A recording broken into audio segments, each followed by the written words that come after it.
राजस्थान का खाटू श्याम मंदिर भारत के सबसे पवित्र और प्रसिद्ध तीर्थ स्थलों में से एक। इस खास विश्लेषण में आपका स्वागत है।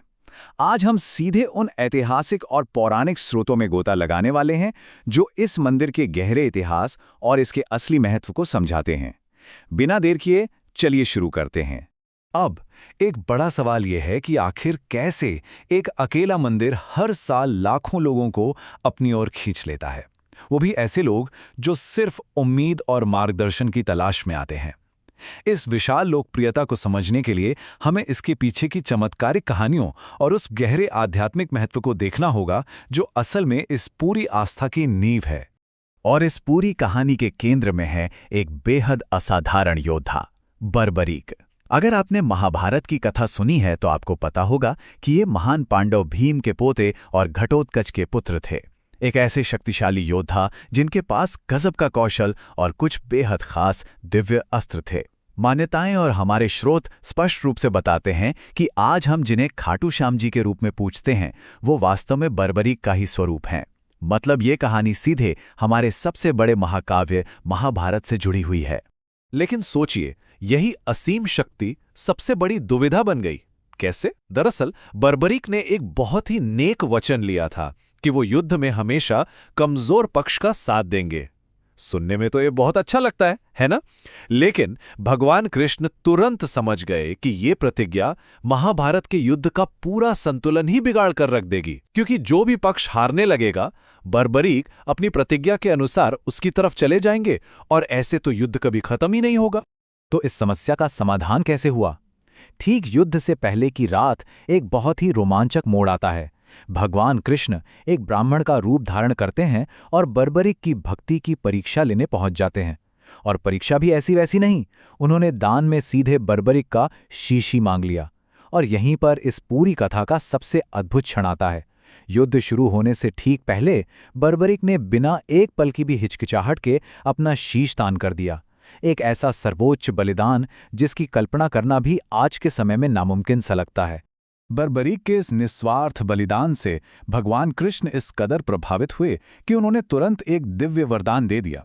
उन्होंने घोषणा की कि आने वाले कलयुग में यानी आज के समय में बर्बरीक को उनके अपने नाम श्याम के रूप में पूजा जाएगा और वो अपने सच्चे भक्तों की हर मनोकामना पूरी करेंगे।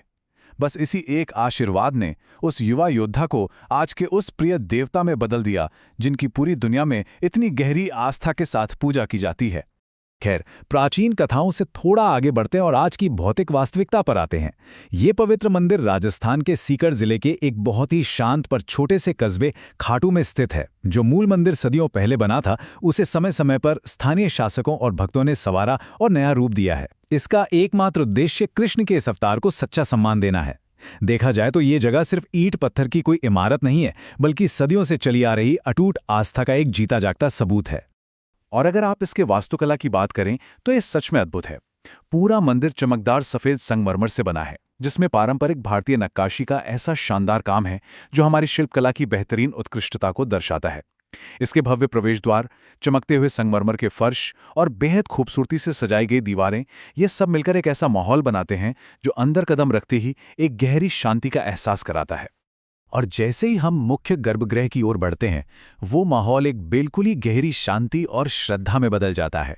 ये वो पवित्र जगह है जहां खाटू श्याम जी की मूर्ति विराजमान है। इस मूर्ति को हमेशा बहुत ही रंग बिरंगे फूलों और कीमती आभूषणों से सजाया जाता है। वहां का वातावरण इतना ज्यादा शांत और पवित्र होता है कि बाहर की दुनिया का सारा शोर जैसे अचानक गायब ही हो जाता है।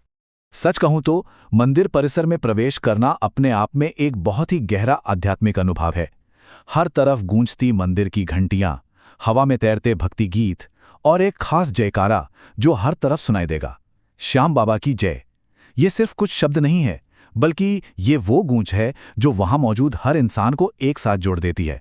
यह एक ऐसी सकारात्मक ऊर्जा पैदा करती है जिसे आसानी से महसूस किया जा सकता है। अब ये भक्ति सिर्फ प्रार्थना या शब्दों तक ही सीमित नहीं है। लोग फूल, नारियल और पवित्र वस्त्र चढ़ाकर अपनी आस्था व्यक्त करते हैं। इसके अलावा ये मंदिर सामुदायिक मेलजोल का एक बहुत बड़ा केंद्र बन चुका है। यहाँ लगातार धर्मार्थ कार्यों और पहलों में लोग बढ़ चढ़कर हिस्सा लेते हैं। साथ ही प्रार्थना, ध्यान और आत्मचिंतन के लिए भी विशेष जगहें बनाई गई हैं। ये सब चीजें मिलकर समाज को एक साथ लाने का बहुत बड़ा काम करती हैं। इसके सांस्कृतिक प्रभाव को समझने के लिए हमें एक बड़े आयोजन को देखना होगा, फाल्गुन मेला। हिंदू पंचांग के फाल्गुन महीने में होने वाला ये वार्षिक उत्सव बहुत ही खास होता है। इस दौरान खाटू कस्बा पूरी तरह से बदल जाता है। आमतौर पर शांत रहने वाली ये जगह अचानक से उत्सव, रंगों और असीम भक्ति के एक बहुत ही जीवंत केंद्र में बदल जाती है। और यहाँ आने वाले लोगों की संख्या सुनेंगे तो सच में हैरान रह जाएंगे। हम कुछ हजार की नहीं बल्कि लाखों लोगों की बात कर रहे हैं। ये विशाल संख्या उन भक्तों की है जो इस मेले में देश दुनिया के कोने कोने से आते हैं। और सबसे प्रेरणादायक बात क्या है, इनमें से बहुत से श्रद्धालु श्याम बाबा का आशीर्वाद पाने के लिए मीलों की दूरी पैदल तय करते हैं। हाँ, बिल्कुल पैदल। ये हमें दिखाता है कि आस्था की ताकत हमारी शारीरिक सीमाओं से कहीं ज्यादा बड़ी होती है। मेले के दौरान पूरा मंदिर परिसर मानो एक अलग ही दुनिया बन जाता है। पूरा का पूरा ढांचा रंग बिरंगे फूलों और रोशनियों से जगमगा उठता है। दिन हो या रात लगातार भक्ति संगीत चलता रहता है। विशाल और पूरे जोश से भरे धार्मिक जुलूस निकाले जाते हैं। वहां मौजूद भारी आध्यात्मिक ऊर्जा को शब्दों में समझाना थोड़ा मुश्किल है। ये एक ऐसा अनुभव है जिसे बस जाकर ही महसूस किया जा सकता है। लेकिन इन सभी भव्य उत्सवों और रीति रिवाजों के पीछे आखिर है क्या? इनके मूल में कुछ बहुत ही गहरे और शाश्वत सिद्धांत हैं: भक्ति, बलिदान, करुणा और सेवा। आज के समय में जहां जीवन की अपनी अलग जटिल चुनौतियां हैं, वहीं लाखों अनुयायियों के लिए ये स्थान सिर्फ एक मंदिर नहीं बल्कि आशा, शक्ति और लचीलेपन का एक बहुत ही मजबूत प्रतीक है। लोग इन्हीं मूल्यों से प्रेरणा लेते हैं। तो इस पूरे विश्लेषण के आखिर में हमारे सामने एक बहुत ही दिलचस्प सवाल आता है। ऐसे निस्वार्थ बलिदान और अटूट भक्ति की ये पुरानी कहानी आज के इस तेज रफ्तार और आधुनिक दुनिया को क्या सिखा सकती है?